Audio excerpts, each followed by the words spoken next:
There is a place in Norway that is dangerously beautiful. And just when the sun rises, they found her in the end of the river with white dress on her, flowers in her hair, the brooch on her chest and the ring on her finger, drowned.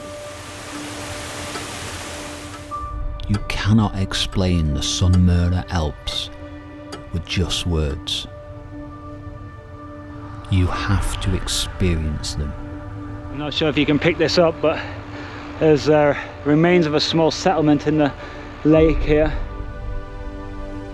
Yeah, I mean, this could be a quite dangerous place if you hung around here too much. But it's alive. The valley is alive. It's alive. I'm going to take you on a journey through a mythical land that is still evolving. And what better way to experience it than on a bike?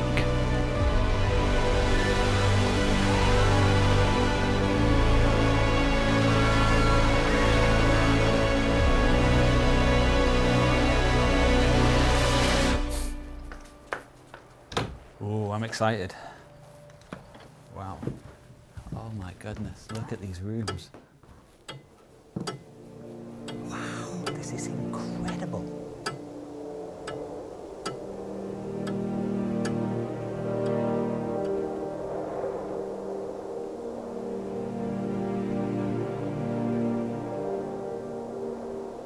Good morning guys, and welcome to the beautiful town of Ålesund. It is day 3. And the plan now is to skip a little bit of the coast further north and to jump on the boat. Just one slight problem, the boat today is fully booked. So that means I'm gonna have to go on it tomorrow, and that gives me 24 hours in Ålesund. Now, what to do? If the weather's bad, then you can have a wander around the beautiful city. But if you're a cyclist, this is when I really recommend you go onto cyclenorway.com and have a look at the incredible day routes around the major towns and cities in Norway. So today, my plan is ditch the bags because I don't need them. I've got a base here, get the bike as light as possible and hammer out an incredible route which takes me around one of the most beautiful fjords in Norway, down the most beautiful valley in Norway, and then one of the most beautiful views overlooking the most famous fjord in Norway, Geiranger. All that, it's 150 k's, it's a lot, but with a light bike and good weather, it's manageable.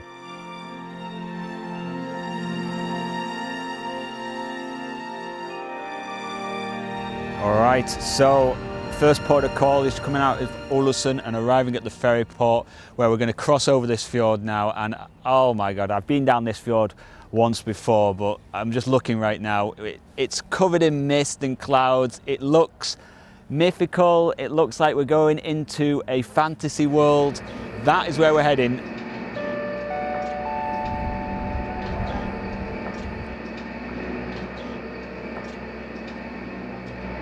I'm telling you right now, this is going to be, I just have a feeling this is going to be one of the most amazing days on the bike ever.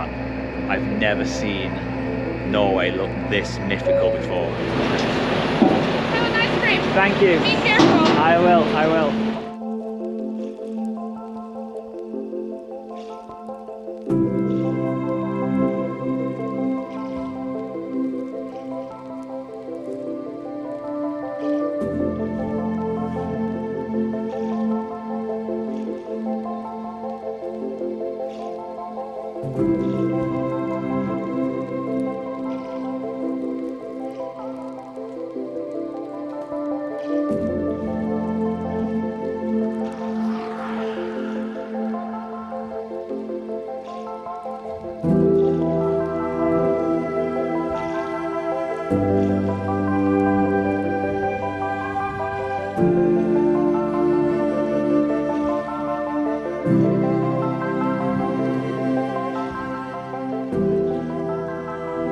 Okay, so we're just saying goodbye to the fjord now. We're going to do a little bit of a detour around the mountains because the road comes to an end because there's this giant mountain in the way. And then we're going to join back onto the fjord a little bit further down. So yeah, around the mountains we go.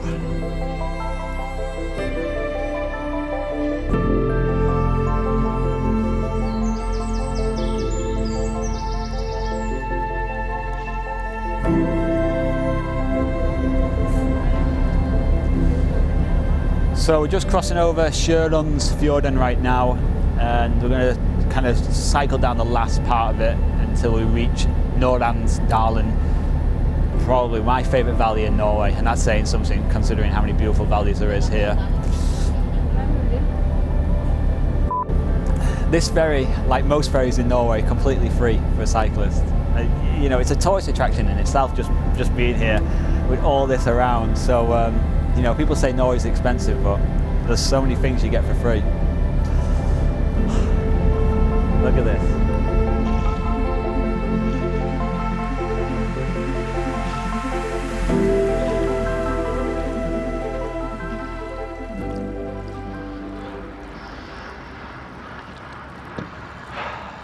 Land of the giants, land of the giants. The way they just rise up from the water. It's incredible.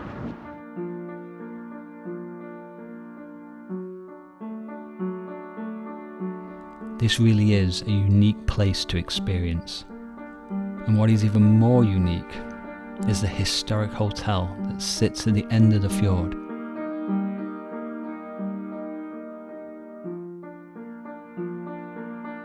So welcome to the Union Hotel. This is probably the most famous hotel in Norway, or at least one of them.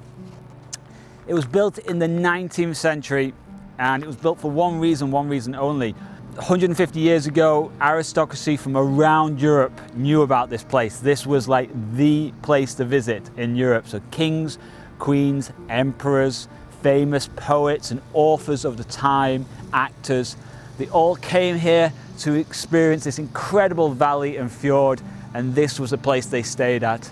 We're going to pop in. We're just going to have a little look around, and if there's someone we can ask a few questions, we will, and then we're going to continue down the valley.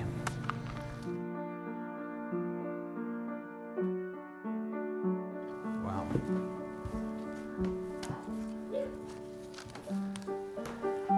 Hello.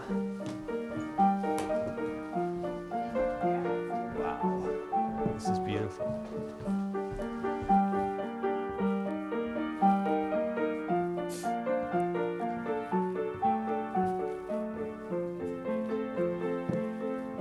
Wow, this is incredible. This is like the greatest hotel I've ever seen in my life. It's as authentic as you'll get. There's not one little piece of detail out of place. Yeah.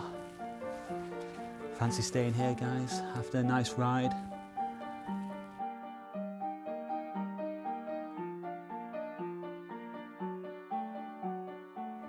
Wow, look at the corridor, man.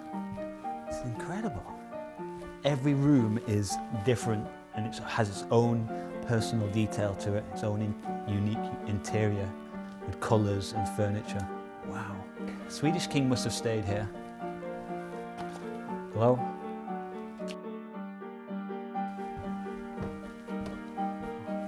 Did a lot of research about the history here, and I'm fascinated to hear it was opened in 1891. Yes, that's correct, in June of 1891. Yeah. And one of the reasons we actually put up the hotel here is thanks to English salmon lords and mountain pioneers that wanted to discover the beautiful mountains, and we have a river over here which used to be a lot of salmon in it. There's some quite interesting folk stories. Is there a ghost here, or? Yes, that's correct. We have the ghost Linda. She was working here back in the late 18th century. This is a beautiful but tragic story, and unfortunately it's too long for YouTube. But just to speed things up, a maid falls in love with a wealthy guest. They have an affair. The man tries to leave his wife back home, but in the 19th century you can't really do that. So this happens. Kaiser Wilhelm gave Linda a letter. And in this letter it said that Philip couldn't divorce his wife, and since he was so sad that he couldn't marry Linda, he didn't want to live anymore. So he actually took his life and drowned from the boat. Linda was extremely upset and crying and wanted some time for herself. But one evening she didn't come home, so the whole village started to look for her. And just when the sun rose, they found her in the end of the river with white dress on her, flowers in her hair, the brooch on her chest and the ring on her finger drowned in the end of the river. And she is now staying in room number 7, which is the room that Philip always stayed in. So she checked in for never checking out. So if you stay in room number 7, do you get any discount, or is it?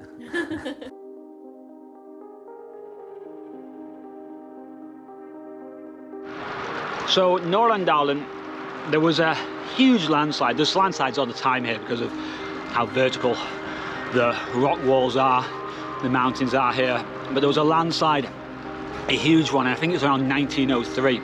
And it completely blocked the valley. And it took him a long time to dig it out. And what happened is, the river that runs through this valley, that was blocked as well. So a lake formed, destroying a lot of the road. And today that lake still exists.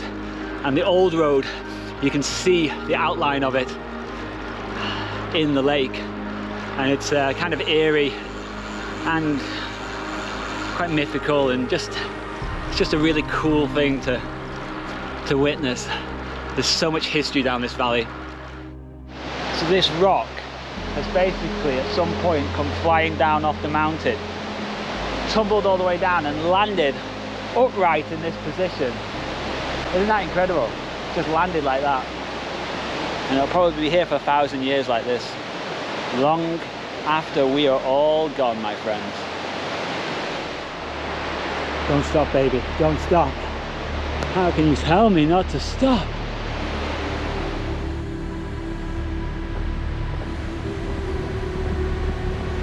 You can really give yourself some serious neck issues cycling down this road, because the only way to look is up, up, up. I'm sure the camera just does not give this place justice. Oh my god. And you can hear all the rocks tumbling down, like this whole area of the valley is alive. I mean, look at it. Less than 100 meters. Rock walls. What a valley this is. So at this point I'm hearing more and more rocks trickling down off the vertical mountain. And then all of a sudden I hear water, and it gets louder and louder.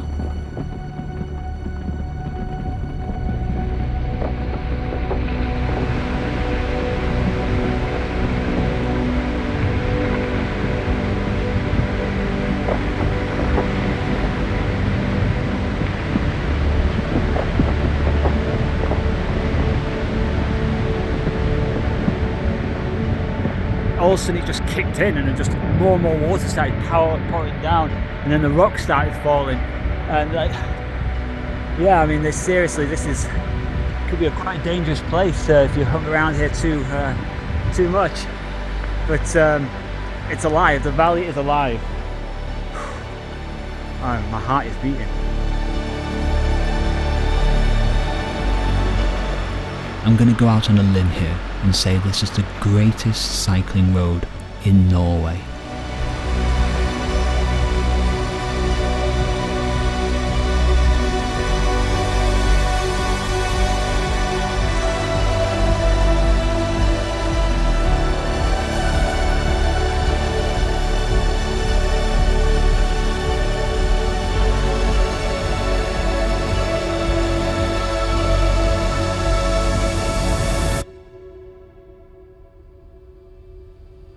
Well, we're coming to the end of the valley, and I just want to cycle it again. I just want to cycle it all over again. Oh, what an experience. It's been 3 years since I cycled this valley, and gives me just as many amazing feelings as it did the first time.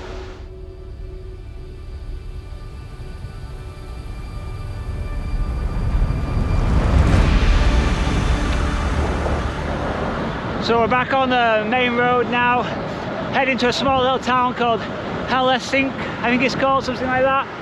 We're going to grab some food, and then we're going to hit a little bit of Geiranger Fjord. It's just non-stop beautiful!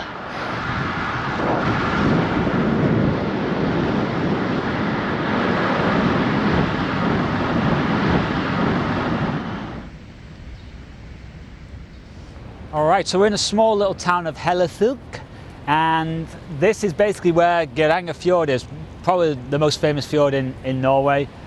This whole area is a real treasure chest for cyclists, because we've just come from Norangdalen, which you've just seen. That's one area you can go. You can jump on the ferry from here and go to Geiranger town, and from there you've got Dalsnibber, one of the most famous climbs in Norway, and of course you can head towards Trollstigen. And then what we're going to do today, because this is the one road I've not done before, is that we're going to follow this mountain over here, and it's a very, very kind of steep road that goes along this mountain. It will have to go through a tunnel. It's a 4-kilometer tunnel, but some of the views once we get past the tunnel are supposed to be spectacular of Geiranger Fjord. So what can I say? Okay, I'm about to go through this 3.7 kilometer tunnel, and it's an incline all the way, which means I'm going to be traveling very slow. It's going to be extremely loud in there. It's going to feel very uncomfortable, disorientating. It's never pleasant going through these sort of tunnels, but there is a ledge, and I'm going to cycle on that ledge. 3.7 kilometers, here we go. Whoopie doodah. When you get in the tunnel, you don't actually know if the car's coming from behind or if it's coming from the front. It's sometimes quite difficult to know. It sounds like a jet engine because of the way that vibrates the noise in the tunnel.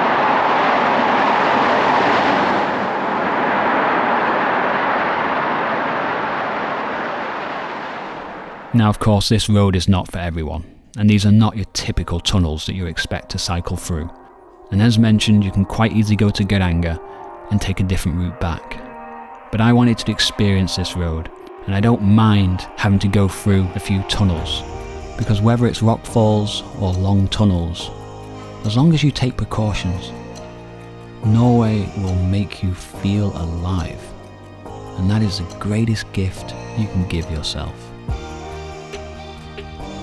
This was a remarkable day, and I hope this film that took a lot of work gives you a better insight into the incredible cycling opportunities in this area. Like an old book forgotten by time, the kings, queens and emperors all knew how special this place is. But they never had bikes, and we do.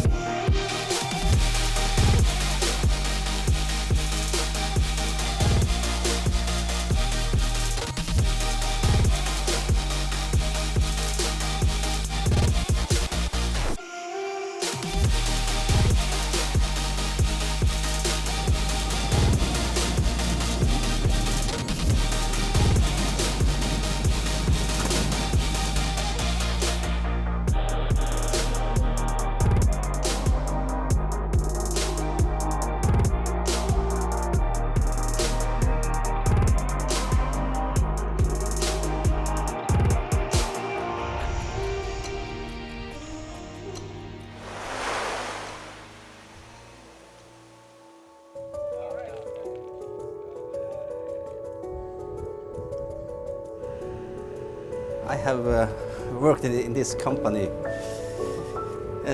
keep your hand here, in 42 years. Those that have a little bit of money. Yeah.